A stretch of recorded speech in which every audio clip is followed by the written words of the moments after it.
அனைவருக்கும் வணக்கம். எல்லோரும் எப்படி இருக்கீங்க? நல்லா இருக்கீங்கன்னு நினைக்கிறேன். இந்த வீடியோவில் நம்ம முட்டைக்கோசு கூட்டு சிறுபருப்பில் எப்படி வைக்கலான்னு பார்க்க போகிறோம். வாங்க வீடியோக்குள்ளே போகலாம்.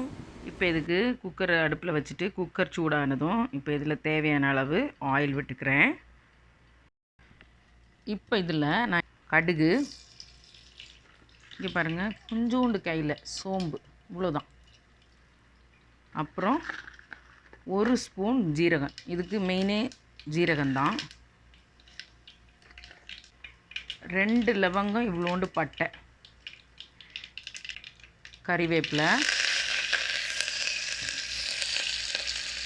சின்னதாக நறுக்கின பச்சை மிளகாய், எல்லாத்தையும் போட்டு நம்ம ஃப்ரை பண்ணிக்கலாம்.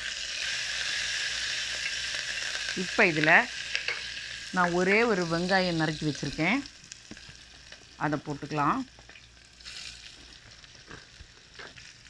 இப்படி நீங்கள் முட்டைக்கோஸ் கூட்டு செஞ்சு பாருங்கள், ரொம்ப நல்லாயிருக்கும். ஒரு பொரியல் மட்டும் இல்லை, ஒரு கூட்டோடு சாப்பிட்ட மாதிரி இருக்கும். இதில் இங்கே பாருங்கள், ஒரு பாதி டீஸ்பூன் இஞ்சி பூண்டு. இப்போ இதை நல்லா டீப் ஃப்ரை பண்ணிக்கலாம். இந்த டைமில் இதுக்கு தேவையான கொஞ்சோண்டு சால்ட்டு போட்டுக்கலாம். பார்த்து போடணும், கேபேஜ் ஆக்கும். கிளறி விட்டுப்போம். ஒரு நிமிஷம் வதங்கட்டும் வெங்காயம். இப்போ நம்ம இதில் போட வேண்டியது ஒரே ஒரு சின்ன தக்காளி. நிறைய போடக்கூடாது. நான் 1/4 கிலோ கேபேஜ் தான், 1/4 கிலோ முட்டைக்கோஸ் தான் பண்ணுறேன். அதனால் ஒரு சின்ன குட்டி தக்காளி எடுத்து கட் பண்ணி இதில் போட்டு ஒரு வதக்கிடலாம்.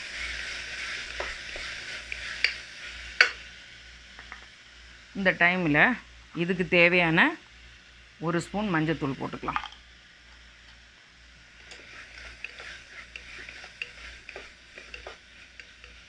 இந்த வெங்காயம் தக்காளி எல்லாமே வதங்கிடுச்சு. இந்த டைமில் இதில் என்ன பண்ண போகிறோன்னா, நம்ம கட் பண்ணி வச்சுருக்கோம்ல கேபேஜ், அதை எடுத்து இதில் போடுவோம்.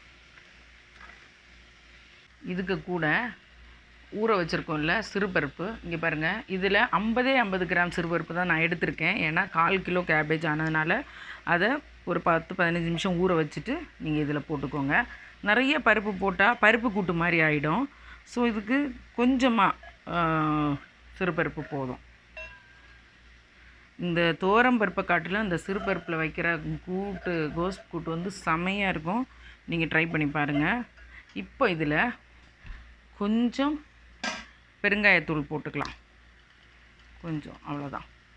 எல்லாத்தையும் நல்லா சேர்த்து மிக்ஸ் பண்ணிப்போம்.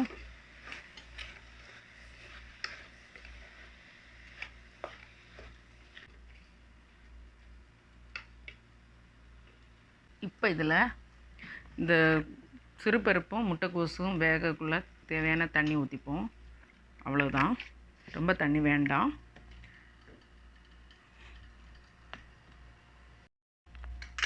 குக்கரை மூடி போட்டு 3 விசில் வர்றதுவரை வெயிட் பண்ணுவோம். இப்போ நம்ம குக்கரை திறந்து பார்த்துடலாம். 3 விசில் வந்துடுச்சு. பார்த்திங்களா, தண்ணி கூடவும் இல்லை குறையவும் இல்லை, செம்மையாக ரெடி ஆகிடுச்சு கூட்டு. இதை நீங்கள் நல்லா மிக்ஸ் பண்ணிக்க வேண்டியதான். இந்த ஸ்டேஜில் பார்த்திங்களா, முட்டைக்கோசும் தெரியுது, அதே டைமில் கரெக்டான பதமாக இந்த சிறுபருப்பும் வெந்து வந்துச்சு. இப்போ இதில் இங்கே பாருங்கள், நான் அரைக்கல, அதனால் இவ்வளோண்டு தேங்காய் துருவல், இவ்வளோதான் தேங்காய் துருவல் இதுக்கு மேலே போட்டு ஜஸ்ட்டு கொதியெல்லாம் மற வேண்டாம், ஜஸ்ட்டு லைட்டாக ஒரு நிமிஷம் சூடானதும் நீங்கள் இதை இறக்க வேண்டியதான். செமையாக இருக்கும். நீங்கள் இந்த முட்டைக்கோசு கூட்டு செஞ்சு பார்த்து எனக்கு கமெண்ட் பண்ணுங்கள்.